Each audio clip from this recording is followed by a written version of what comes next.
Hey there, Golden Bear family. How are we? Hey, look at that. We're at Module 2.9, the last of Chapter 2, and we're going to make our way through this. So let's go ahead and dive on in. The topic is religious and political awakenings, and I was thinking long and hard about a movie that is kind of near and dear to your heart, but I'm going to go all the way back to 1984, back when I had hair, back when I had just got my driver's license, all sorts of things, and a movie came out with a kind of an actor that still is on the scene, Kevin Bacon, not nothing that you would think is cool, but back in my day, and this movie was called Footloose. And the essence of the story was he's a young kid coming from Chicago, moves to this Iowa or West Virginia area, and he just loves to dance and go out with his friends. And he's trying to encourage these country kids that it's okay to dance. And the local pastor there, who happens to be the cute girl that he's interested in, rails against it and says this is not right for kids to be out dancing. And the end of the movie,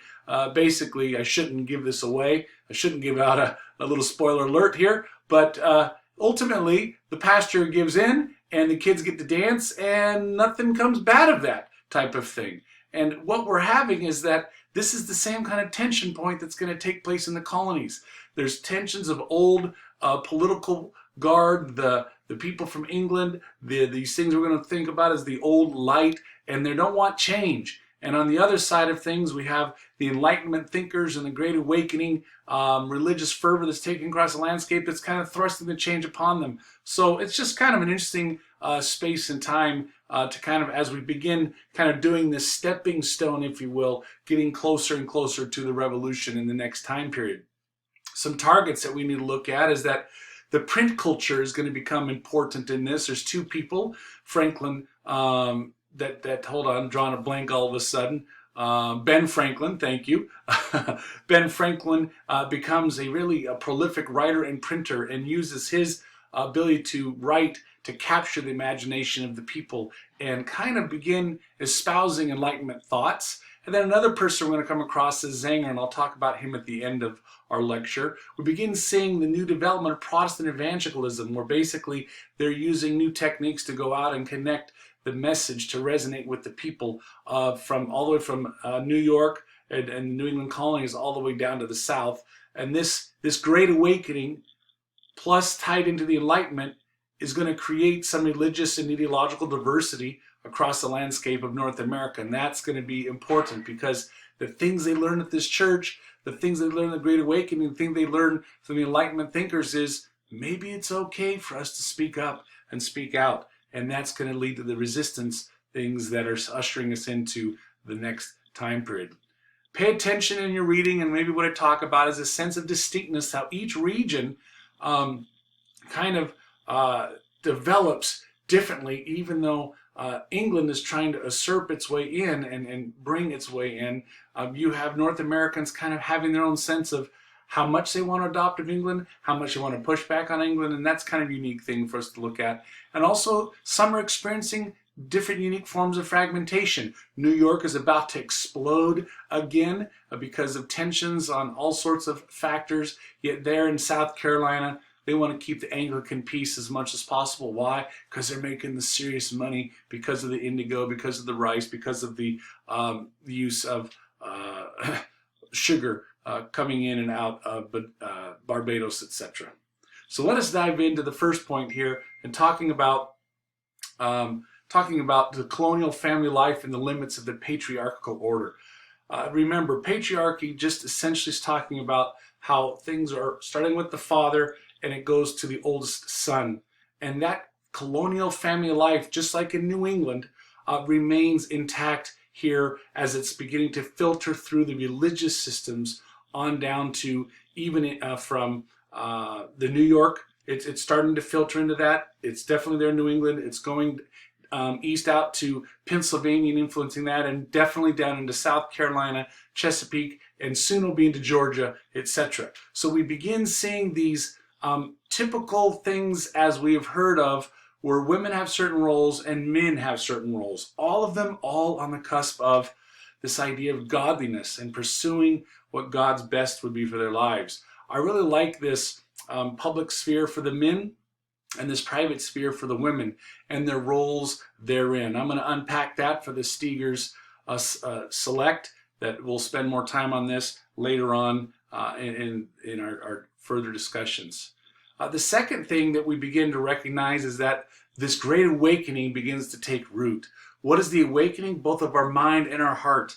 What is spurring that on? It's the great Enlightenment thinkers of Locke, Kant, Voltaire, Montesquieu, and how they all imbued new and different ideas of how we can challenge the reality of God and truth, and not necessarily have to dismiss God, but recognize that science and reason has a place in our society and culture.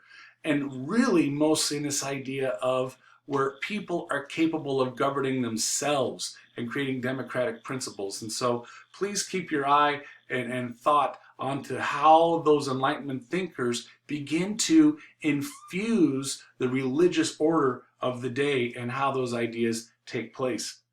Again, when we get to primary sources, this is going to be for Steger's Select, so I'm going to blast through that and continue on the PowerPoint lecture. Some thought that this religious diversity was undermining the power of the church. Others thought it was long overdue. And so we have this new light clergy and this old light clergy that are beginning to kind of link together. How would you describe them? Well, simply the new light clergy is like if you were to, let's say, go into a modern day church service, that's where you would have the big lights coming up and down like a concert. You'd have rock musicians playing. You would have, coffee and all sorts of things there at the service. And the old light would be people who just sit in pews and they might listen to the organ, maybe a piano. But both of these groups, whether they're the new emerging way to approach their religion or the old way, which represent the status quo, both at this time were working together to say, let's try anything we can to energize the people to see God in a new and fresh way. In comes Jonathan Edwards, this man who began ushering in and infusing Enlightenment ideas of science and reason into his idea of predestination and Calvinism, that God has selected only few people to go into heaven. I don't have the time or luxury to go in that. Go back into prior lecture and look up this idea of predestination. But Jonathan Edwards was unique in that he blended two realms. I have Taylor Swift there. You're saying, Steger, what the heck are you talking about Taylor Swift right now? Taylor Swift is a genius in so many ways. How is she genius? Not only does she write and arrange her own music, not only does she write and does her own performances and instruments, but she has managed to tap into the country audience and was like platinum winner there. And she got weary of that. And then she tapped into what? The pop music realm. This is a gal who, when she went into the pop music, people are like, we're abandoning her. We can't believe she's doing something like this. Are you kidding me? Her genius is going to come out and she is going to be seen as X, Y, and Z in the future Hall of Fame in every capacity. Why? She was finding a way to blend old styles and new styles, and who cares what people said? She just felt the need to do it, and this is a lot like what Jonathan Edwards was doing in his journey. What I'd like to share with you just briefly for those, just for the lecture component, and I'll come back to this for the Steger Select, is that we have tremendous religious diversity. Why? During this time, you have the new lights going around traveling through different parts of the interior. We call it the frontier. And they're doing these tent revival meetings and they're sharing about this new hope and love that we have of Christ. It isn't just limited to those who own plantations, or isn't limited to those who want to say the King of England is worthwhile and good. They were open to new things and new ideas. And so this was very approachable. And it was very approachable also to the poor, the common, and even some of the African American people were like, what? That message might be good enough for me too?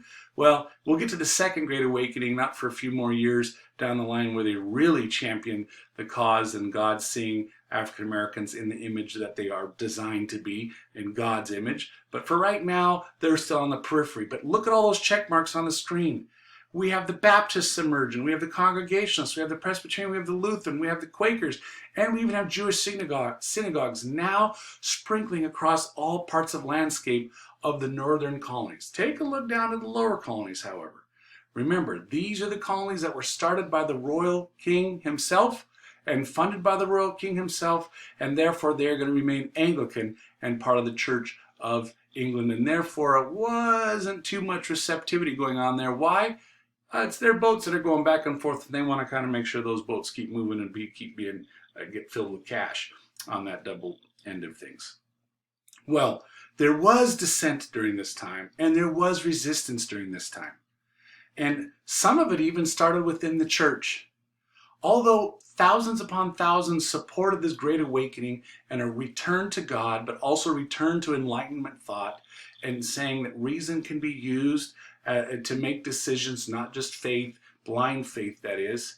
But the old clergy, the old lights began feeling kind of pushed aside, and as their ways were no longer worthy. And so as a result of that, they began critiquing their own guys that were on their side.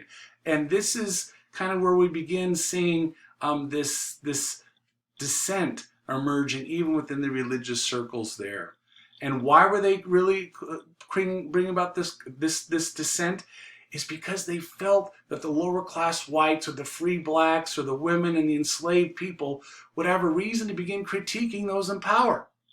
Because if they're saying that anybody can read the Word of God, pray to God, have access to God, why would they then not be empowered to speak out against those other agencies of evil that are obviously happening to them? Maybe they were logical, so they were doing typical the day where you have those in power often use the thumb to keep those who don't have the power under that. So please know that these religious awakenings, this great awakening, basically caused social and political relations to be very tenuous, kind of on a line, a tight wire that can easily bounce back and forth and create some problems. So the last thing on this slide that I want you to pay attention to is that thing that you see there, that resistance to establish authority became more frequent and more collective. Think back to the lectures that I've been doing in this time period. We have Roger Williams, we have Anne Hutchinson, we have Bacon's Rebellion, we have Salem witch trials, the New York class rebellions, we have Leisler's in this 1689. We have rebellion happening and dissent that are like stepping stones leading us towards this revolution of 1776. So it's not like it should be a surprise to us, but it is certainly something that is going to be taking place simply because we have the luxury of looking back on history. Our final thing that we want to talk about is this in the 1730s, as the price for bread emerged and it got more expensive to live, the people in the city were clamoring for change. And what was happening, since most of the people who were running and governing and leading the political machines of the New York cities, of the Providence, Rhode Islands, of the Charlestons, though they were often placed there by the king or his magistrates that had been placed there by Parliament. They were often deaf to the pleas of the colonists. Case in point. So not the same that they're starving, they're going around and saying, you and you and you, we're going to take you to go put you on a boat to go fight some of these wars up in Quebec, or go fight these wars down in Spain. I talked about these in our last lecture. Go fight these wars out against the Native Americans. And yeah, we hope you come back. God bless you. And this was another reason the colonists were like, what is going on? Since when do we not have certain rights to this? Along comes this guy, that Zenger, that is really important, that I think that you need to kind of pay attention to. Okay, there was a man named Lewis Morris here, soon they're going to be called the Morrisites, who was a wealthy man and a judge. And he began challenging the governor, William Cosby, and his other politicians who were placed there by the magistrates of England, and saying they were basically corrupt. Well, the governor didn't like that, dismissed Morris as the judge, basically, said this can't be done. And Morris then launched a newspaper and hired this guy named John Peter Zenger. Zenger then starts this newspaper, one of its first of its kind, and in this newspaper basically lined out for the people to read the corruption, the incompetence, the fraud, the tyranny, etc. that Cosby had been putting forward. Because of this, Zanger was put on trial for sedition. Sedition basically means you're trying to rebel against the king, and libel basically means that you're lying. And this was a time of like, oh my gosh, up to this point, all of the colonists have been citing for everything the king, the king, the king, and the sides of the crown, the crown, the crown. Sure, you know, it was always just a rubber punch stamp, so to speak. But in comes this one, and the jury of colonial people find him not guilty. Woo, everybody's like, yeah, Zanger's not guilty of seditious and not libel. Nothing really changes. He gets off scot-free. His paper doesn't really sell much anymore. But what does it create? It results this idea that the free man can take part in elections and be participatory in the democratic process. And more important, what I put in there, it highlights the fact that the First Amendment and the right to freedom of speech is a hallmark that starts long before we even set our foot into 1776 and the rise to the revolution. So as we come to a conclusion, please remember that this time period of the Enlightenment and the Great Awakening is distinct, but it also creates some fragmentation.